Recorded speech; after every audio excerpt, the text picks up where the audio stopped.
Vamos para a nossa abertura do mercado de hoje. Temos aqui no nosso radar os dividendos da Bradespar. Após a Vale anunciar 2,9 por ação em juros sobre capital próprio, quanto que a Bradespar vai pagar para a gente, né?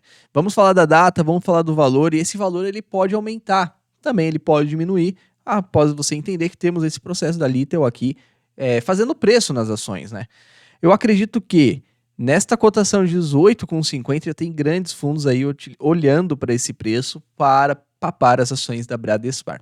Além disso, pessoal, nesta abertura a gente vai falar das ações da Klabin e vamos falar da CPFE3 Energia, que vocês me pediram. O André mandou assim: bom dia, Silas. Sempre acompanho o seu canal, gostaria de um vídeo dedicado aqui sobre a CPFE3. Beleza, porque ó, teve 11 curtidas, eu acredito que o conteúdo é relevante e vocês pediram, tá? Então, já me deixa aí se você está com o precioso na mão, tá?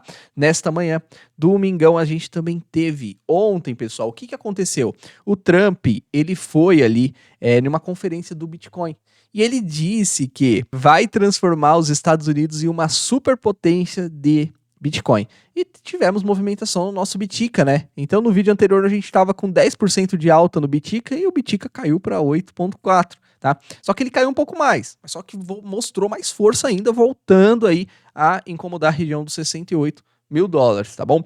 E a gente também falou no vídeo anterior sobre o fundo de investimento, né? Então esse fundo Van Eck aqui, que projeta uma alta do Bitcoin de 4.000%. E se a gente chegar nesses 4.000%, o dólar aqui já deve estar uns 10, 15 reais aí. Então a gente tem uma valorização muito forte aí neste momento, tá?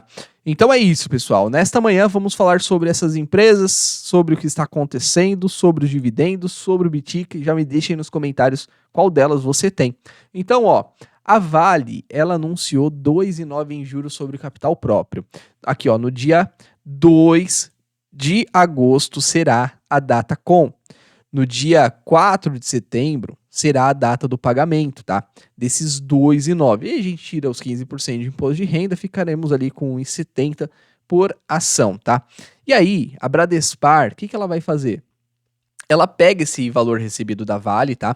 Então a Bradespar ela é uma holding que tem posição na Vale, do capital da Vale. Então ela tem 3%. Sendo assim, ela recebe esse dinheiro e deixa provisionado para fazer o pagamento dos seus acionistas.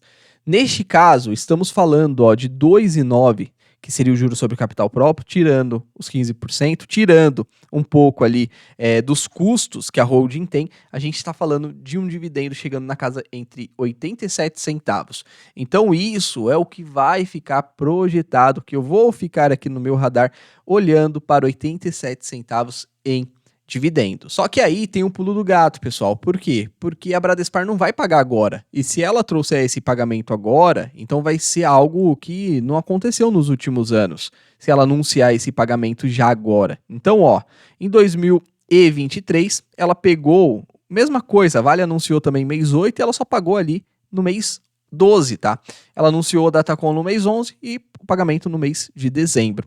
Agora, a Vale vai anunciar também mais um dividendo em novembro, e se o minério de ferro estiver acima de 100, 110, é positivo. Para quem tem as ações de BRAP, é positivo também, tá? E aí, a Bradespar vai fazer aí a junção desses dois pagamentos e vai entregar aí ao acionista, tá? Então, podemos ter um valor muito maior desses 87 centavos de dividendos que a Bradespar pode entregar, tá bom?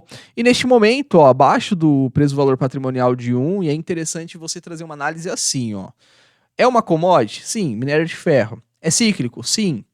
A gente precisa, quando comprarmos essas empresas, precisamos ter um prêmio. O prêmio ele tem que estar ou no dividend yield, ou no preço-valor patrimonial, olhando para os últimos anos. Sendo assim, pessoal, olha isso. A gente tem o preço-valor patrimonial de 0,89. Então, estamos negociando praticamente abaixo de 2017 e 2018, tá? Então, se chegar a 0,54 de 2016, é loucura, porque aqui estávamos voltando de uma crise, né? E hoje não estamos em crise com o minério de ferro, tá? A gente tem essas informações aqui no radar. Então, negocia 16% de yield, um excelente yield, e a gente tem esses 87 centavos no radar aqui, que a Vale anunciou e a Bradespar vai fazer o provisionamento para pagar para a gente. Então agora, falando um pouquinho, vamos falar da CPFE ou vamos falar do Bitica? Então vamos falar do Bitica, ó. O Trump falou assim, que vai transformar os Estados Unidos numa superpotência de Bitcoin e ainda falou que vai demitir o presidente da SEC, tá? A Comissão de Valores Imobiliários dos Estados Unidos, e escolher reguladores favoráveis a criptomoedas se retornar à Casa Branca, então se ele ganhar as eleições lá dos Estados Unidos, em uma tentativa de cortejar os entusiastas das moedas virtuais e aproveitar a crescente influência desta indústria na arena política. Então também acredito que ele chegou lá porque ele não ia falar mal do Bitcoin, né? Ele não ia chegar lá e falar mal do Bitcoin sendo que era para isso. Então ele também estava com o projeto de pelo menos ter uma parte da reserva em Bitcoin. Acredito aí que isso é bem positivo para o Bitcoin, tá? Que o Bitcoin nesse momento negocia a $68 mil. Ó, teve rompimento ontem, após a fala, também teve uma queda, e aí ele fica aí um candle pequeno esperando os mercados, né? Então, eu mantenho ainda a minha posição, as médias aqui embaixo, já tocamos nesta área onde seria o suporte, então agora a gente fica no radar para entender onde que o Bitcoin vai, né? Então, vamos ficar aqui no radar. Se você não comprou Bitcoin ainda, aqui na CoinTV você pode comprar. O André, ele pôs assim, ó, acompanhe o seu canal e gostaria de um vídeo dedicado sobre a CPFE 3, nesta manhã de domingão, tá? Então, ó, já me deixa aqui nos comentários se você tem CPFE 3, se você tem Klabin, se você tem Bradespar, se você tá inscrito, porque o YouTube ele tá desescrevendo aqui as pessoas e não tá notificando mais, tá? Tô até pensando em abrir um grupo de Telegram para ficar mandando os vídeos, tanto da abertura e do fechamento, porque tem informações, pessoal, que vai ser só naquela semana, e aí você pode pegar ali uma grande oportunidade. Tá? Então é interessante, por quê? Porque quando eu comprei Engie a R$ 39,40, foi aí em uma semana de um mês para o outro. E eu criei conteúdo de Engie. Se você puxar aqui no canal, aqui vai ter esse conteúdo há 2 meses atrás, tá? E aí a Engie subiu, não falo mais, porque já está acima do preço que eu compraria. Então, ó, CPFE 3 no setor de energia negocia um PL de 6, então já começamos com o preço sobre lucro abaixo da média. A média geralmente é 10 no setor de energia. Preço-valor patrimonial de 1,8, tá? Negociando 80% acima do valor patrimonial. E um dividend yield de 10%. Será que compensa o valor patrimonial? Então a gente tem que sempre trazer uma análise assim, será que compensa? Ó, tô tendo um prêmio de dividendos, mas será que compensa 80% acima? Olha para a média, olha para as empresas, olha para o setor. O preço justo está em R$ 44,00, então temos um potencial, olhando para técnicas de Benjamin Graham, 34%.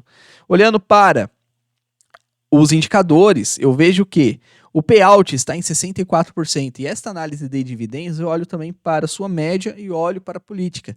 Estamos querendo a empresa divulgar sempre 50% do que ela lucra para os seus acionistas. Tá? Então, nesse momento, ela está pagando entre 80% a 50% de dividendos, mas eu olharia mais para 50%.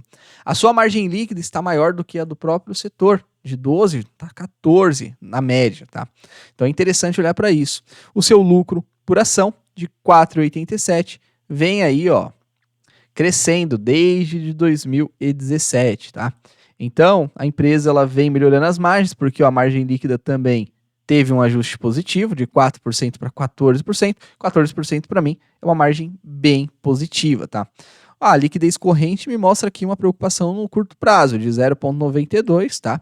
Isso quer dizer o quê? Quer dizer que nos próximos 12 meses a empresa não tem, tá faltando aqui um pouquinho do caixa aqui para pagar essas despesas. No caso aí, ela pode anunciar a qualquer momento uma rolagem de dívidas e fica tudo certo, fica tudo tranquilo. A empresa vem pagando os bons dividendos, né? Olhando para a média do yield, ela está uma média aqui praticamente de 8% e o atual de 10%.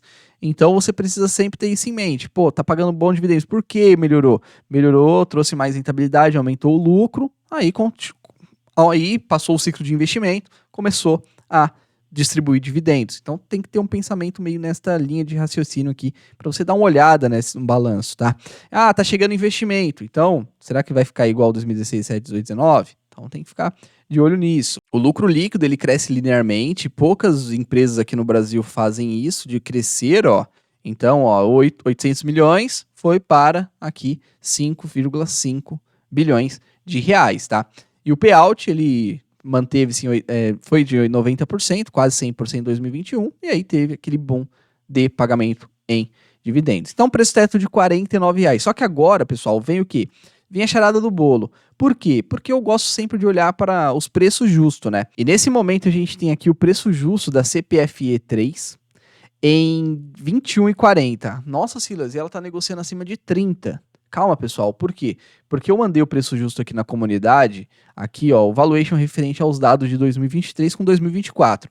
O valuation do fluxo de caixa, você pode fazer de diversas formas. Eu fiz aqui olhando para os dados de 2023 e 2024, mas você pode projetá-lo, que é o mais assertivo possível. Então, eu acredito que vai crescer o lucro em 10, 15%. Então você aumenta isso na parte do lucro. Na geração de caixa, 10, 15%. Então, ó, meu preço justo, olhando para os dados 23 e 24, estava dando 24,65, tá? Então, ó, os dados olhando o ano de 22 estava dando 21,40. Por que, Sila, você fez dois preços justos? Para mostrar aqui a assertividade, tá? Tá? Então, em 2022, tivemos aí esse repique, ó, de 20 para... Aí, ó, 30. Então, no final do ano, ó, e no início de 2022, estávamos negociando ao preço justo, tá? Então, se esses dados são do final de 2021 para início de 2022, o valuation ele pegou aqui, só que ele não tinha margem, tá? Então é interessante você saber fazer pelo menos algumas das fórmulas aí, tanto Benjamin Graham, tanto aí fluxo de caixa, entre outras aí no radar. Então, André, olhando para CPFE3, olhando para o preço que está hoje, olhando para o valuation que está hoje, que eu não projetei o futuro, só peguei os dados que já existem, tá? De 24,65. Eu não olharia como cara, eu só ficaria no radar aí essa política de dividendos aí de 50 e olharia se a empresa não tem mais pretensão de investir, tá? No setor daqui de energia.